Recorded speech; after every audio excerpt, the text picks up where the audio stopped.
राष्ट्रीय best selling लेखक, सही कर्म, सही नौकरी, सही काम, सही जिंदगी, आचार्य प्रशांत जी।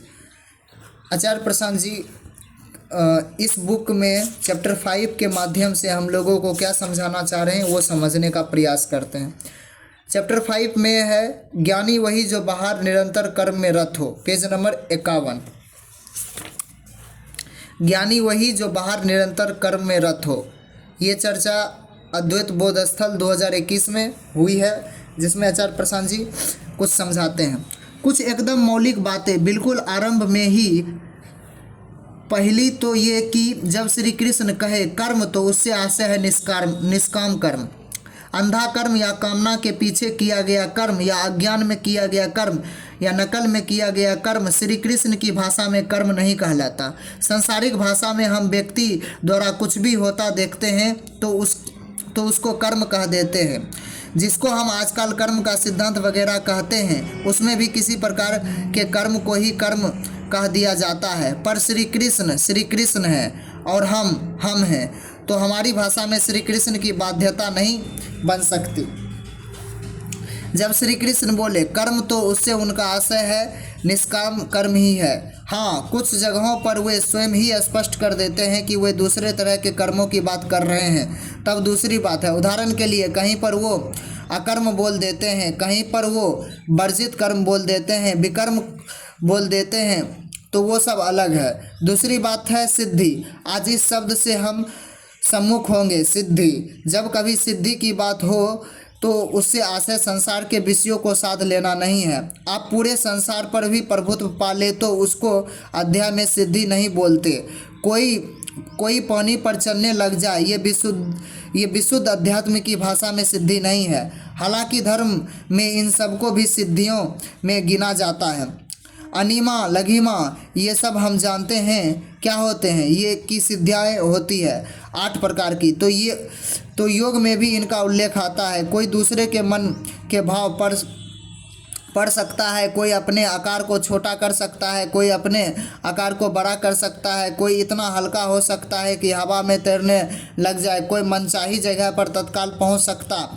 इन सबको इंद्र सिद्धियां कह देते हैं। पर ये सब कथाओं में चल जाता है और जो प्रचलित लोक धर्म है उसमें भी चल जाता है। जब श्री कृष्ण कहे सिद्धि तो वहाँ पर आशय बस एक है। वेदांत में साधने के लिए विषय ही बस एक है, उसी को साधना होता है और कोई नहीं साधा जाता। अहम और आत्मा, इनसे हटकर सिद्धि की कोई परिभाषा हो ही नहीं सकती। तो किसको साधा? स्वयं को साधा। सिद्धि माने आत्मसिद्धि। ठीक वैसे ही जैसे ज्ञान माने आत्मज्ञान। जैसे बाहरी विषयों का जो ज्ञान होता है, आप भी लोग गा रहे थे ना, संसार के सब ज्ञान के मूल में बस काम है। तो ये जितने बाहरी विषय है इसमें तो हमारा संबंध ही कामना का रहता है, तो इसका ज्ञान जैसे अध्यात्म में ज्ञान नहीं कहलाएगा। आत्मज्ञान मात्र को ही हम ज्ञान बोलते हैं। जो बाहरी ज्ञान होता है इसीलिए उसको एक दूसरा नाम दे देते हैं। उसको हम क्या नाम दे देते हैं? अविद्या। अविद्या जिसका अपना महत्व है, पर जिसको आत्मज्ञान की श्रेणी में रखा नहीं जा सकता। कोई आपसे नहीं कहेगा कि आत्मज्ञान और अविद्या एक ही तल के 2 शब्द है, और अगर कोई ऐसा कहे तो वो बात हास्य की होगी। तो सिद्धि माने आत्मसिद्धि। आप उसको ऐसे कह सकते हैं कि अहम ने आत्मा को साध लिया, या ऐसे कह सकते हैं कि अहम स्वयं को साध कर आत्मा हो गया। दोनों ही बातें ठीक है। अहम ने आत्मा को साध माना तो इस तरह से उसने आत्मा को साध लिया, पर उससे ज़्यादा शुद्ध तरीका है कहने का कि अहम ने स्वयं को ऐसे साधा कि वो शुद्ध होकर आत्मा हो गया। ये ज़्यादा और शुद्ध तरीका है कहने का। ठीक है, आगे बढ़ते हैं। तो विषय क्या है? आज क्या कह रहे हैं अर्जुन से श्री कृष्ण मार्ग दार्शनिक ही नहीं, श्री कृष्ण उत्कृष्ट कोटि के मनोवैज्ञानिक, और इसीलिए श्री कृष्ण की गीता सदियों में समाधान देती आई है। मात्र सिद्धांत ही नहीं दिए हैं, विचार ही नहीं दिए हैं, रहस्य ही नहीं दिए हैं, समाधान दिया है। कर्म की बात अर्जुन से कर रहे हैं और अभी तक कहते आए हैं कि जो कोई निष्काम कर्म का पालन करता है उसको किस प्रकार के लाभ होते हैं। उन लाभों में उन्होंने कहा कि पहली बात ये दुनिया द्वारा दिए गए कर्तव्यों से मुक्त हो जाते हो। दुनिया के लादे हुए बोझ का पालन करने की कोई अनिवार्यता नहीं बचती, मिथ्याचारी नहीं रह जाते, जो कर्म करते हो उसका आगा पीछा सोचने की जरूरत नहीं रहती है, निष्कामी हो जाते हो, भविष्य पर लगातार नज़र नहीं रखनी पड़ती। जितने तरीके से वे निष्काम कर्म के लाभ बता सकते थे अर्जुन को उसने सारे बता दिए। और आप कहेंगे कि इतने लाभ अर्जुन को बता दिए तो अर्जुन को मान ही जाना चाहिए। अर्जुन अर्जुन लेकिन अभी नहीं मान रहे हैं। कारण क्या है? कारण हम समझे ना समझे श्री कृष्ण समझ गए हैं। कारण ये है कि जितने भी लाभ अर्जुन को अभी तक श्री कृष्ण ने बताए हैं पिछले श्लोकों में, पिछले हमारे सत्रों में, उन सब लाभों में एक साझी बात है। साझी बात यह है कि लोभ आंतरिक है, वो लोभ अंतर जगत के हैं। मन शांत हो जाए, कर्तव्य बोझ से दबा ना रहेगा, तनाव में नहीं रहेगा, सशंकित नहीं रहेगा, डरा हुआ नहीं रहेगा। अर्जुन ये सारे लाभ होते हैं। कहीं उन्होंने भी कहा कि प्रकृति हमारे परिता फलेगी फूलेगी जब तुम यज्ञ भाव से कर्म करोगे। यज्ञ भाव ही निष्कामता ही है ना। जब तुम यज्ञ भाव से कर्म करोगे तो प्रकृति भी पुष्पित रहेगी, स्वस्थ रहेगी, तुम्हारा और प्रकृति का रिश्ता भी स्वस्थ और सुंदर रहेगा। तो ये सब उन्होंने अर्जुन को बताया है। अर्जुन लेकिन मानेंगे अभी भी नहीं। अर्जुन इसीलिए नहीं मानेंगे क्योंकि आम आदमी माने, आम अहंकार चूँकि आत्मा से थोड़ा च्युत होता है, माने बटा हुआ होता है, एक दूरी पर होता है, इसीलिए अपनी प्रेरणा भी आत्मा की उपेक्षा संसार से ज़्यादा लेता है। आप समझ रहे हैं? अगर उसको प्रेम सिर्फ आत्मा से होता तो प्रेरणा भी वो आत्मा से ले लेता, लेकिन उसको आत्मा से जितना प्रेम है, आकर्षण है, उतना ही या बहुधा उससे ज़्यादा आकर्षण होता है उसको संसार से। तो फिर उसको चाहिए होते हैं आदर्श, तो चलता ही आदर्श पर है। जिसको आत्मा पर चलना है उसका एक लक्षण सुन लीजिए, वो ना आदर्श चाहेगा ना आदर्शों की परवाह करेगा। माने वो उदाहरण नहीं मानेगा आपसे, वो कहेगा मुझे जो बात बता दी गई है, मुझे जो दूर से आते संगीत की आहट मिल गई है, उसे दूर कहीं मुरली बज रही हो, मुरली बज उठी अनघाता, सुन भूल गई माँ सब भाता, वो मेरे लिए पर्याप्त है। वो जिसके मुझे आहट ही मिल गई वही मेरे लिए पर्याप्त है। मैं ना आदर्श मानूंगा ना उदाहरण मानूंगा, मैं उसका लक्षण है। आत्मा के प्रेम में पड़ गया, उसके लिए सच अब पर्याप्त हो गया। और जिसको सच पर्याप्त नहीं हुआ, मैं उसका भी एक लक्षण बता देता हूँ। जब आप उसको कोई ऐसी बात बताएंगे जो उसको निरुत्तर कर देगी, जिसमें उसे सच की झलक मिलेगी, तो वो आपसे प्रतिवाद करेगा और बहस में कहेगा जो तुमने बात बताई वो सब ठीक है, पर आप कुछ उदाहरण भी तो ऐसे बताइए जिन्होंने इन बातों पर जीवन जिया हो।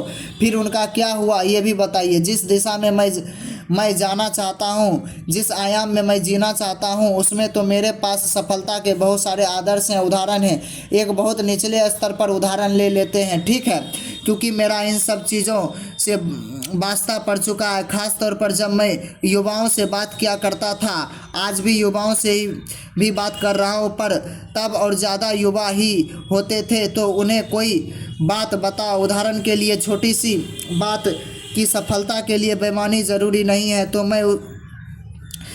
मैं उनको जितने मीठे और लयात्मक तरीके से बता सकूं बताऊं। कोशिश करूं कि मुरली की धुन उनको थोड़ा सुनाई पड़ ही जाए, पड़ भी जाती थी, अवाक हो जाते थे, बहने लग जाते थे, अपने तर्क भूल जाते थे, अपना विरोध भूलने लगते थे।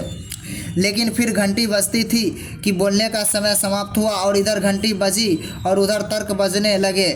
उधर उनके तर्क बजने शुरू हो जाते थे, और एक तर्क जो मैंने सैकड़ों बार सुना वो है कि आपकी बात तो ठीक है सर, लेकिन कुछ उदाहरण दीजिए कि आपने जैसे बताया वो वैसे ही सक्सेस मिल सकती है। आप बोल रहे हो बेईमानी ज़रूरी नहीं है सक्सेस पाने के लिए, ये उनकी भाषा ही होती थी। बेईमानी ज़रूरी नहीं है सक्सेस पाने के लिए कहते थे। आप बोल रहे हो बेईमानी ज़रूरी नहीं है सक्सेस पाने के लिए, पर हमने तो आज तक जितने भी सक्सेसफुल माने सफल लोगों को देखा है, हमने तो बेईमानी कोई ही देखा है, तो हम तो यही माने हुए हैं बेईमानी ही ज़रूरी है सफलता के लिए। अब आप जो बात बोल रहे हो वो सुनने में बड़ी अच्छी लग रही है, लेकिन हमें आप कुछ उदाहरण भी दीजिए। अब मैं कहता था कि मैं उदाहरण दे भी दूँ तो तुम पता कैसे करोगे कि वो लोग सचमुच ईमानदार हैं। मैं ले लेता हूँ, कोई 2 नाम ले लेता हूँ और मैं उन दोनों नामों के तुम्हें कहानियाँ सुना देता हूँ, ठीक वैसे जैसे बेईमानों की भी तुम्हारे पास बस कहानियाँ ही है ना। तुमने वहाँ कोई जाकर झांका तो है नहीं उनकी ज़िंदगी में सचमुच क्या चल रहा है। तुम्हें ये पता तो नहीं कि सचमुच वो है भी या नहीं, पर तुम्हें उनकी कहानियाँ बता दी गई है। देखो ये सफल लोग हैं और ये इस कारण से सफल कहलाते हैं। तुमने उन कहानियों पर विश्वास कर लिया। अब तुम मुझसे कह रहे हो कि मैं तुम्हें कुछ सफल ईमानदार लोगों के उदाहरण दूं, तो माने तुम मुझसे कहानियाँ मांग रहे हो। मैं तुम्हें कहानियाँ भी दे सकता हूँ। मैंने दे दी तुम्हें कहानी, तुम लेकिन कैसे जाकर के जांचोगे कि उस कहानी में सच्चाई है। तो ये फिर तुम्हारी मर्जी की बात हो गई ना कि तुम्हें बेईमानी की कहानी पर यकीन करना है या ईमानदारी की कहानी पर यकीन करना है। दोनों ही स्थितियों में चाहे तुम बेईमानी पर विश्वास करो चाहे तुम ईमानदारी पर विश्वास करो, दोनों ही स्थितियों में तुम्हें तथ्य तो पता है ही नहीं। कोई बहुत भारी उद्योगपति है या कुछ है या राजनेता है, तुम उसको सफल मानते हो, मान लो। क्या तुमने जाकर वाकई उसके जीवन में मन में झांक कर देखा कि वहाँ पर माहौल क्या है? क्या वो व्यक्ति स्वयं को भी सफल मानता है? तुम तो मान रहे हो कि दूर से देख करके उसकी शान और शौकत और चकाचौंध देख करके और पैसा देख करके और रुतबा देख करके तुम उसको सफल मान ले रहे हो। पर क्या तुमने उस व्यक्ति के मन में घुसकर देखा है और वो मानता है स्वयं को सफल? तुम उसे सफल मानते हो, वो मानता है क्या? ना जाने कितने सफल लोग हैं जो अपनी ज़िंदगी में एकदम रोगी की तरह जी रहे हैं और ऐसे सो बहुत मेरा अपना वास्ता पड़ा हुआ है। तो वो दुनिया में बिल्कुल प्रतिष्ठित और सफल कहलाते हैं, लेकिन वो मिलने आते थे तो उनका कैसा हाल है वो हम देखते थे। ये तुम्हारे ऊपर है कि तुम किसी कहानी में यकीन करना चाहते हो। मैं तुमसे कह रहा हूँ तुम किसी कहानी में यकीन मत करो। तुम्हारे लिए प्रेम पर्याप्त नहीं है क्या?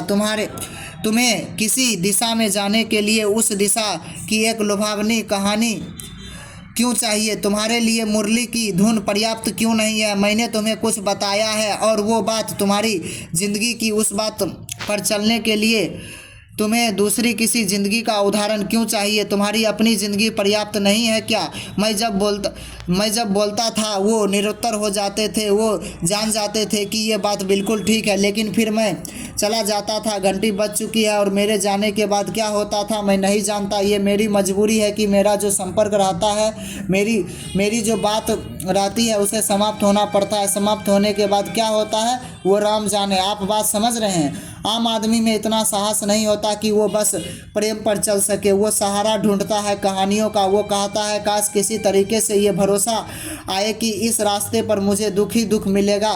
वो आदर्श मांगता है। सबसे निचली स्थिति वो है जहां उसको गलत आदर्श मिल जाए। उससे बुरा तो कुछ और हो ही नहीं सकता। बेईमानों को आदर्श बना लिया। जो लोग गलत मूल्यों पर जी रहे हैं, गलत मूल्यों पर खा पी रहे हैं, गलत मूल्यों पर मौज कर रहे हैं और गलत मूल्यों का ही प्रचार प्रसार कर रहे हैं, ऐसे को सफल मानकर के रोल मॉडल आदर्श बना लिया। इससे बुरा तो कुछ हो ही नहीं सकता। ये सबसे नीचे की अवस्था है। इससे ऊपर की अवस्था होती है जब आप अपने लिए किसी सज्जन को आदर्श बनाते हो। तो बड़े वैज्ञानिक हो गए, क्रांतिकारी हो गए, विचारक हो गए, दार्शनिक हो गए, कलाकार हो गए, जीवन के किसी भी क्षेत्र में जिन्होंने सचमुच ईमानदारी से प्रयत्न करा, उत्कृष्टता पाई, उनको आप आदर्श बना ले। ये एक ऊंची स्थिति होती है। लेकिन सबसे ऊंची स्थिति वो होती है जहां आपको कोई आदर्श चाहिए नहीं, जहां आप कहते हो कि इस राह मैं इसीलिए जा रहा कि इस राह और भी लोग चले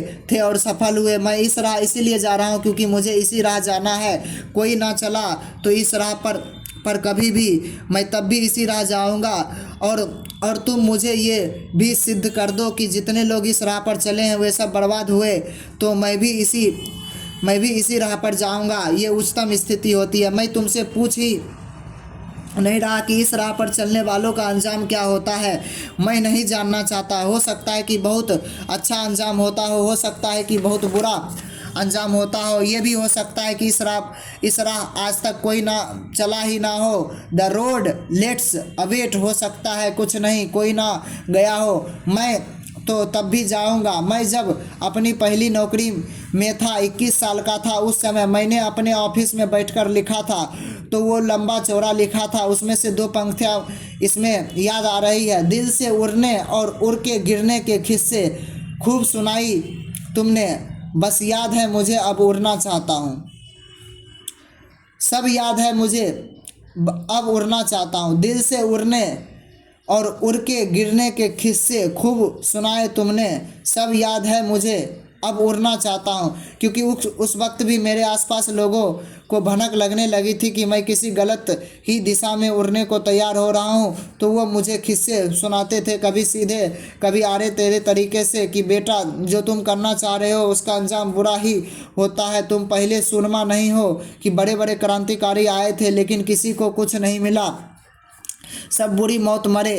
तो मैंने उनसे कहा, तुमने मुझे जितने किस्से सुना दिए हैं, डरावने किस्से, सब याद है मुझे अब उड़ना चाहता हूँ। तुम बताते हो ना कि जो लोग दिल से उड़ते हैं उनके पंख टूट जाते हैं, पंख काट दिए जाते हैं और फिर वो आकर के गिरकर ज़मीन से टकराते हैं और कहीं के नहीं रहते। सब याद है मुझे अब उड़ना चाहता हूँ। तो जब ऐसा होता है तब समझो कि तुम निष्कामता की राह पर चल पाओगे, नहीं तो जो नीचे के दानों के दोनों तल जिनकी अभी हमने बात करी, देखो ये दोनों सकामता के ही एक तल जो सबसे नीचे का है, वो क्या है? जहाँ तुमने किसी बेईमानों को, किसी धूर्त को, किसी पाखंडी को, किसी शोषक को, किसी हिंसक को अपना आदर्श बना लिया। उसको भी आदर्श क्यों बनाया? कि उसके जैसे हो जाएंगे तो सफलता मिलेंगी। ये क्या हो गई सकामता? ये सकामता ही है।